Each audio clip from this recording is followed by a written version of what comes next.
Students, senior inter physics మనం ఈరోజు discuss చేద్దాం. నా పేరు Sanyasarao, Adari kites junior and degree college Achyutapuram physics లెక్చరర్గా ఉన్నాను. నా ఫోన్ నెంబరు ఏమైనా డౌట్స్ ఉంటే స్క్రీన్ మీద ఉంది, చూసుకోండి. సెకండ్ ఇంటర్ వేవ్స్ లెక్చర్ 1 అన్నమాట. ఇది వేవ్స్ అంటే మొదటి లెసన్ చెప్తాను నేను ఈరోజు. అలాగే మనకి డిగ్రీ కాలేజీ కూడా ఉంది, బిఎస్సి ఎంపీసీ ఉంది, ఎంపీ కంప్యూటర్స్, బీకాము అంటే మ్యాథ్స్ ఫిజిక్స్ కంప్యూటర్ అని అర్థం. Maths physics chemistry BSc MPC అంటే బీకామ్ ఉంది. ఈరోజు మనం సిలబస్ దగ్గరికి వచ్చేసరికి మొత్తం మనకి 16 లెసన్లు ఉంటాయి సెకండ్ ఇంటర్మీడియట్లో. అందులో మొదటి లెసన్ పేరు వేవ్స్ అన్నమాట. వేవ్స్ నుండి పాత సిలబస్ ప్రకారం అయితే, అంటే కోవిడ్ లేకుండా అయితే 6 ఎస్ఏ క్వశ్చన్స్ ఉంటాయి. అయితే కోవిడ్ వచ్చాక 2 ఎస్ఏలు తగ్గించారనమాట. టోటల్గా మనకు ఇప్పుడు 4 ఎస్ఏ క్వశ్చన్స్ ఉన్నాయి. ఆ తర్వాత ఇంక నేను లెసన్లు ఏమీ చదవట్లేదు. సెకండ్ లెసను, థర్డ్, 4, 5 దీని నుండి ఒక 4 మార్కులు ప్రతి లెసన్ నుండి, ఒక 4, ఒక 2 వస్తుంది అనమాట. 6వ లెసను కరెంట్ ఎలక్ట్రిసిటీ. దీని నుండి ఎస్ఏ క్వశ్చన్ అనేది రావడం జరుగుతుంది. 8 మార్కులు వస్తాయి. అంటే ఒక 6 మార్కులకేమో థియరీ ఉంటుంది, 2 మార్క్స్ ఏమో ప్రాబ్లం ఉంటుంది అనమాట. అంటే దీన్ని బట్టి మనకి అర్థమైందంటే 1వ లెసన్లో ఎస్ఏ క్వశ్చన్ ఉంది, 6వ లెసన్లో ఎస్ఏ క్వశ్చన్ ఉన్నదన్న విషయం అర్థమైంది. 7వ లెసను 4+2, 8వ లెసన్ కూడా 4+2, 9 4+2. 10th వచ్చేసరికి 2 మార్క్సే వస్తుంది, 11 2 మార్క్సే, 12 4+2 అయితే 4 మార్క్స్ అని వస్తుంది, లేదా 2 మార్క్స్ మాత్రమే రావడం జరుగుతుంది. 13 లెసన్ వచ్చేసరికి 4+2 అయితే 4 లేదా 2, 4 99% ఎక్కువ రావడం జరుగుతుంది. 14 లెసన్ ఏమొచ్చి న్యూక్లియర్ అనమాట. దీని నుండి 8 మార్క్స్ రావడం జరుగుతుంది, అంటే ఎస్ఏ క్వశ్చన్ అనమాట. ఇందులో మన కోవిడ్లో భాగంగా మనకి 2 ఎస్ఏ క్వశ్చన్స్ తీసేయడం జరిగింది. 2 ఎస్ఏలు చదువుకుంటే సరిపోద్ది. 2 ఎస్ఏల్లో ఒకటి పబ్లిక్లో ఉంటుంది అనమాట. 15 లెసన్ వచ్చేసరికి 4+2, అలాగే 16 వచ్చేసరికి 2 మార్క్స్ మాత్రమే రావడం జరుగుతుంది. ఒకే ఒకసారి 4 మార్క్స్ క్వశ్చన్ ఇచ్చాడు. మిగతా అన్ని సందర్భాల్లో కూడా 2 మార్క్స్ ఇవ్వడం జరిగింది. అయితే మనకు ఉన్నటువంటి అన్ని లెసన్లలోని మనకి ఫస్ట్ లెసన్ ఈరోజు స్టార్ట్ చేద్దాము. ఫస్ట్ లెసన్ పేరు ఏంటి? వేవ్స్ అనమాట. సో ఇప్పుడు ఈ వేవ్స్ని మనం ఇప్పుడు చూద్దాం. ఇంకో లెసన్ తాలూకుది హెడ్డింగ్ పెట్టాం మనం, వేవ్స్ అనమాట. ఇది వేవ్స్లో వేవ్ అంటే ఏంటి అనేది మనం ఇప్పుడు చూద్దాం. వేవ్ అంటే అర్థం ఏంటంటే, a wave can be described as a disturbance that travel through a medium transporting energy. Transporting అనమాట. ఎఫ్ ఉండాలి అక్కడ, ఎఫ్ఓ అని ఉండాలి, F O R T I. Transporting energy from one location to another location without transporting matter. So ట్రాన్స్పోర్టింగ్లో P ఉండాలి, ఇందాక F అన్నాను, ట్రాన్స్పోర్టింగ్లో పి ఉండాలి. సో మ్యాటర్ అన్నమాట. కాబట్టి మనం ఇప్పుడు సపోజ్ ఒక కంచం ఏదైనా తీసుకున్నారనుకోండి, ఆ కంచం మీద స్పూన్తో కొడుతున్నాం అనుకోండి, స్పూన్తో కొడితే సౌండ్ వస్తుంది మనకి. అలా సౌండ్ ఎందుకు వస్తుందంటే ఆ కంచంలో ఉన్నటువంటి పార్టికల్స్ అనేవి డిస్టర్బెన్స్ అవుతాయి అన్నమాట. సో డిస్టర్బెన్స్ అవ్వడం వలన దాని నుండి మనకి సౌండ్ ఎనర్జీ అనేది రావడం జరుగుతుంది.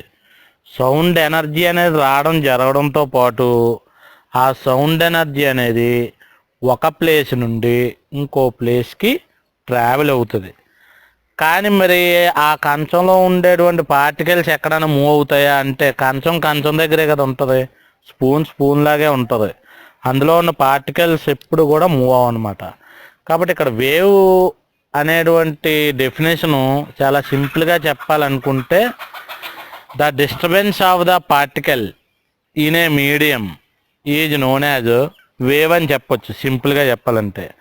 అయితే ఇక్కడ ఎనర్జీ మాత్రమే ట్రాన్స్పోర్ట్ అవుతుంది, the particles cannot move their own places అనే అర్థం అన్నమాట. కాబట్టి ఇలాగా మనకి వేవ్ అనే దానికోసం మనం చెయ్యొచ్చు అనమాట. కాబట్టి వేవ్ అంటే అర్థం ఏంటంటే disturbance of the particles in a medium.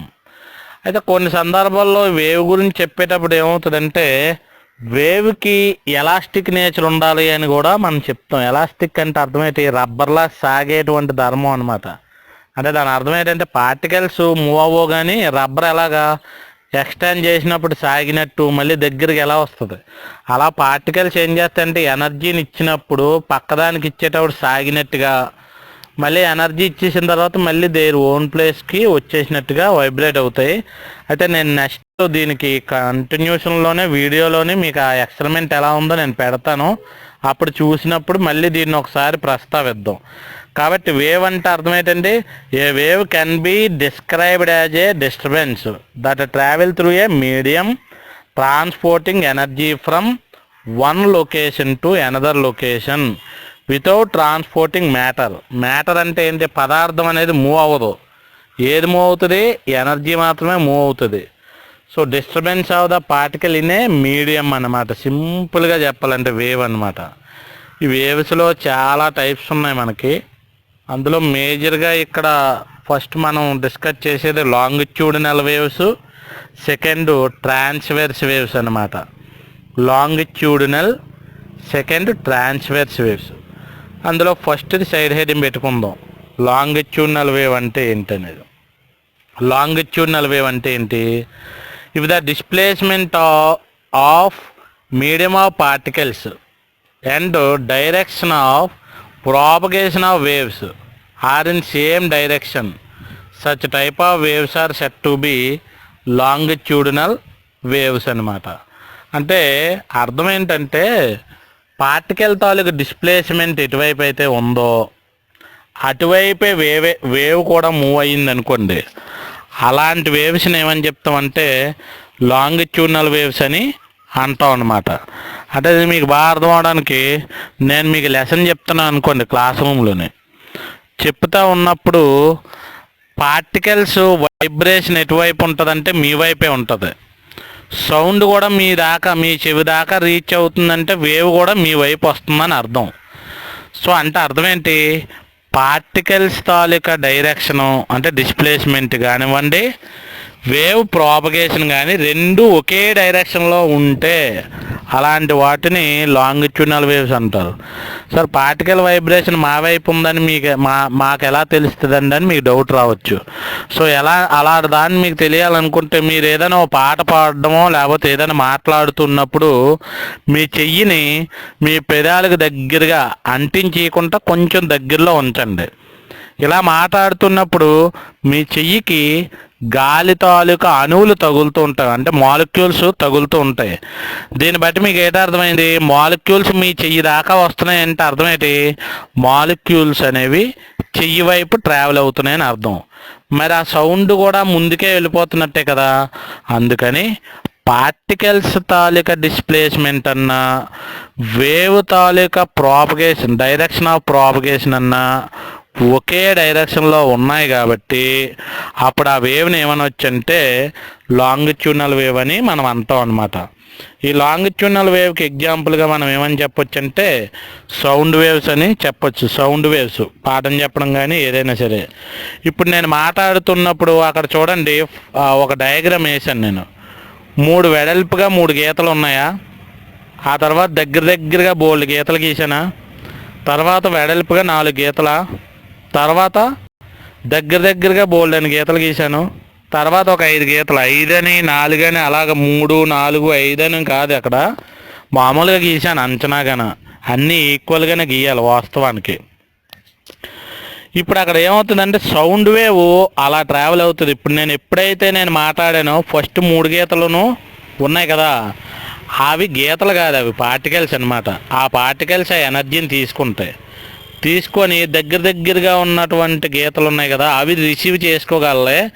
ఇవి మళ్ళీ దేర్ ఓన్ ప్లేసెస్కి వెళ్ళిపోవడం వల్ల ఇవి దూరం అయిపోతాయి, అవేమో దగ్గర ఉంటాయి. ఆ దగ్గరగా ఉన్నటువంటివి ఏమవుతాయి, మళ్ళీ నెక్స్ట్ దూరంగా ఉండేటువంటి వాటికి ఆ తర్వాత దగ్గర ఇలాగా ఇచ్చుకుంటూ పార్టికల్స్ అనేవి ఎనర్జీని ప్రాపగేట్ అవుతూ మళ్ళీ దే ఓన్ ప్లేసెస్కి అనేవి రావడం జరుగుతుంది. ఇప్పుడు ఈ దూరంగా ఉన్నాయి చూసారా, వాటిని ఏమని చెప్తారంటే రేర్ ఫ్రాక్షన్స్ అంటాం. దగ్గరగా గీతలు గీసని చూసారా, వాటిని ఏమంటారంటే కంప్రెషన్స్ అని అంటాం అనమాట. కాబట్టి the distance between two rare fractions అని తెలుసా, వెడల్పుగా గీతలు ఉన్నటువంటి వాటి మధ్య దూరం అనమాట. లేదంటే the distance between two compressions అంటే మీకు అక్కడ చూపించాను చూడండి, పైన లాంబ్డా అని చూపించాను, కిందన కూడా లాంబ్డా అని మీకు చూపించాను. డయాగ్రామ్లో చూడండి, మీరు చెప్పేటప్పుడు చూడకపోతే అవ్వదు, మామూలు క్లాస్ కాదు కదా ఇది. కాబట్టి పైన రేర్ ఫ్రాక్షన్ మధ్య దూరం కానివ్వండి, లేదా కంప్రెషన్స్ మధ్య దూరం కానివ్వండి, దీన్ని మనం ఏమని చెప్పొచ్చు అంటే వేవ్ లెంత్ అని చెప్పొచ్చు. కాబట్టి the distance between two rarefactions or compressions is equal to wave length అనమాట. కాబట్టి ఇక్కడ సింపుల్గా చెప్పాలంటే లాంగిట్యూడినల్ వేవ్కి ఎగ్జాంపుల్ సౌండ్ వేవ్స్. అందులో ఏడు ఫామ్ అవుతాయి, రేర్ ఫ్రాక్షన్స్, కంప్రెషన్స్ ఫామ్ అవుతాయి. Distance between two rarefactions or compressions is equal to its wave length అనమాట. కాబట్టి ఎప్పుడైనా లాంగిట్యూడినల్ వేవ్ అని మనల్ని కనుక అడిగితే డెఫినేషన్ రాస్తాం, ఎగ్జాంపుల్ రాస్తాం, డయాగ్రామ్ వేస్తాం. ఇందులో కంప్రెషన్స్, రేర్ ఫ్రాక్షన్స్ ఫామ్ అవుతాయని రాస్తాం. వేవ్ లెంత్ అంటే ఎక్కడి నుండి ఎక్కడి వరకు రాయాల్సి ఉంటుంది అనమాట. నెక్స్ట్ వచ్చేసరికి ఇందా చెప్పాను కదా మీకు ఆల్రెడీ, వేవ్స్ టూ టైప్స్ అని, టైప్స్ ఆఫ్ వేవ్స్ కానీ టూ టైప్స్ అన్నాం కదా, లాంగిట్యూడినల్ వేవ్, ట్రాన్స్వర్స్ వేవ్. అందులో లాంగిట్యూడినల్ వేవ్ కోసం ఇప్పుడు వరకు డిస్కస్ చేసాము. ఇప్పుడు వచ్చేసరికి ట్రాన్స్వర్స్ వేవ్ అనమాట. ట్రాన్స్వర్స్ వేవ్ అంటే అర్థం ఏంటంటే, if the displacement of medium of particles and direction of propagation of waves are in perpendicular to each other, such type of waves are said to be transverse waves. అంటే ఏమైనా అర్థమైందా? ఇక్కడ ఏమవుతుందంటే displacement of medium of particles అలాగే direction of propagation of wave రెండు కూడా మ్యూచువల్గా పెర్పెండిక్యులర్గా ఉండాలన్నమాట. అంటే మీకు బాగా అర్థం అవడానికి ఒక సముద్రం ఒడ్డున మీరు నిల్చొని ఉంటే సముద్రం తాలూకు కెరటాలు ఒడ్డు వైపు అంటే మీ వైపు వస్తూ ఉంటాయి. అంటే direction of propagation of wave ఎటున్నట్టు మీ వైపు ఉన్నదని అర్థం అన్నమాట. అయితే పార్టికల్స్ తాలూకు డైరెక్షన్ ఎటు ఉంటుంది, కెరటాలు ఎలా వెళ్తాయి, పైకి కిందకి వెళ్తాయి, అంతే కదా. కెరటం అంటే పెద్దదిగా వెళ్ళి తర్వాత లోతు, తర్వాత పైకి, తర్వాత కిందకి ఇలా కదా వస్తాయి.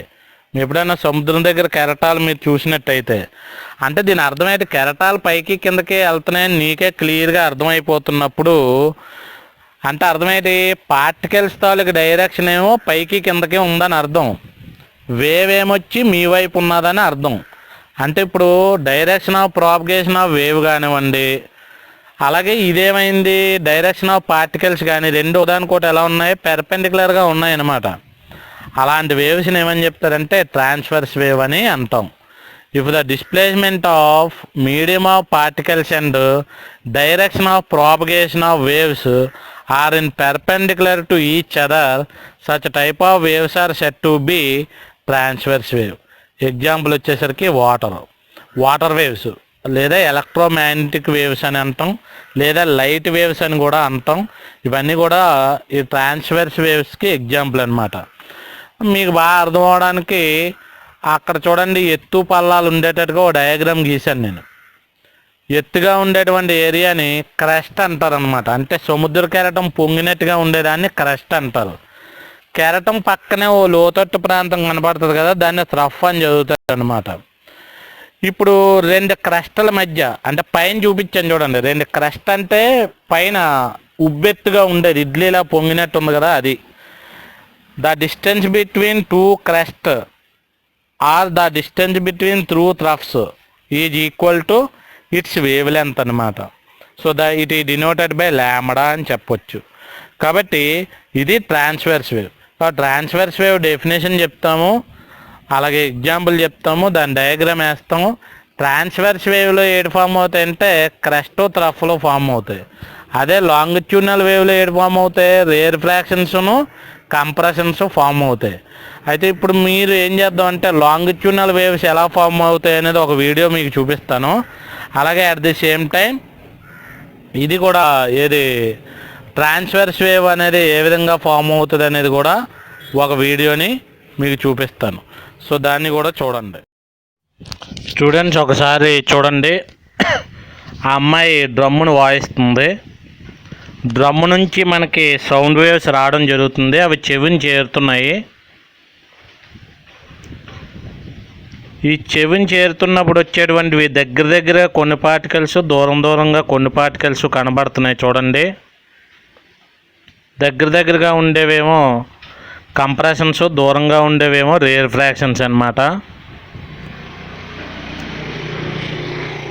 అంటే ఇక్కడ ఈ పార్టికల్స్ అనే వేవ్ కుడివైపు ట్రావెల్ అవుతున్నట్టుగా కనబడితే పార్టికల్స్ కూడా కుడివైపే ఎనర్జీని ఇస్తున్నాయి. చూడండి, అంటే రెండు ఒక డైరెక్షన్లో ఉన్నట్టే కదా, వేవ్ అటువైపే ఉంది, పార్టికల్స్ కూడా అటువైపే ఉన్నాయి, కుడివైపు. మనం పాఠం చెప్పుకున్నాం కాబట్టి దగ్గరగా ఉండే వాటిని కంప్రెషన్స్ అంటాం.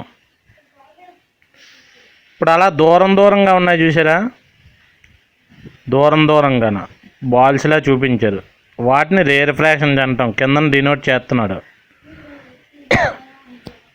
కాబట్టి వేవ్ ఏమో బాణం గుర్తు వైపే వెళ్తుంది, పార్టికల్స్ అటే వెళ్తున్నాయి అన్నమాట. అంటే రెండు ఒకే డైరెక్షన్లో ఉన్నాయి. అంటే direction of propagation of wave కానీ, డైరెక్షన్ ఆఫ్ లేదా డిస్ప్లేస్మెంట్ ఆఫ్ ద పార్టికల్స్ కానీ ఒకే డైరెక్షన్లో ఉంటే వాటిని ఏమంటాం మనం, లాంగిట్యూడినల్ వేవ్స్ అని మనం అంటాం అన్నమాట. కాబట్టి ఇది లాంగిట్యూడినల్ వేవ్కి సంబంధించి. రేర్ ఫ్రాక్షన్స్ మధ్య దూరం కానీ, కంప్రెషన్స్ మధ్య దూరం కానీ మనకి వేవ్ లెంత్కి ఈక్వల్. ఇప్పుడు ట్రాన్స్వర్స్ వేవ్ కోసం చూద్దాము. దీనికోసం చూసేటప్పుడు మనకి ఒక థ్రెడ్ తీసుకొని ఆ మధ్యలో ఒక చిన్న హోల్ పెట్టి ఒక పేపర్ లాగా కట్టి ఊపితే పేపర్ అక్కడే ఊగుతుంది. చూడండి, వేవ్ మాత్రం రైట్ సైడ్ వెళ్ళిపోతుంది. అక్కడ యారో చూడండి, ఓసారి పైకి ఓసారి కిందకి చూపిస్తుంది. వేవ్ ఏమొచ్చి కుడివైపు వెళ్తుంది, పార్టికల్ పైకి కిందకి మూవ్ అవుతున్నాయి. అంటే దీన్ని బట్టి మనకి ఏటర్థమైంది, పార్టికల్స్ తాలూకా డైరెక్షన్ కానీ, వైబ్రేటింగ్ డైరెక్షన్ కానీ, వేవ్ తాలూకా డైరెక్షన్ కానీ రెండు ఒకదానికి కూడా పెర్పెండిక్యులర్గా ఉన్నాయి. చూడండి, పైకి కిందకి. అంటే వేవ్ రైట్ సైడ్ వెళ్తున్నట్టు, ఇదేమో అప్ అండ్ డౌన్ అవుతున్నట్టుగా మనకు కనబడుతుంది. దీన్ని బట్టి direction of propagation of wave కానివ్వండి, డైరెక్షన్ ఆఫ్ వైబ్రేటింగ్ పార్టికల్ ఒకదానికొకటి పెర్పెండిక్యులర్గా ఉన్నాయి. అందుకే ఇట్లా ట్రాన్స్వర్స్ వేవ్స్ అంటారు. ఇదే ఎక్స్పెరిమెంట్ని మనం స్ప్రింగ్తో చూసాం అనుకోండి, దగ్గర స్ప్రింగ్లు నడుస్తున్నాయి చూసారా, వాటిని కంప్రెషన్స్, దూరంగా ఉండేవేమో రేర్ ఫ్రాక్షన్స్. ఇదే స్ప్రింగ్ని పైకి కిందకి కనుక మనం కదిపాం అనుకోండి, చూడండి వేవ్ లాగా నీటి కెరటంలాగా వస్తుంది. దీన్ని ట్రాన్స్వర్స్ వేవ్ అని అంటాం.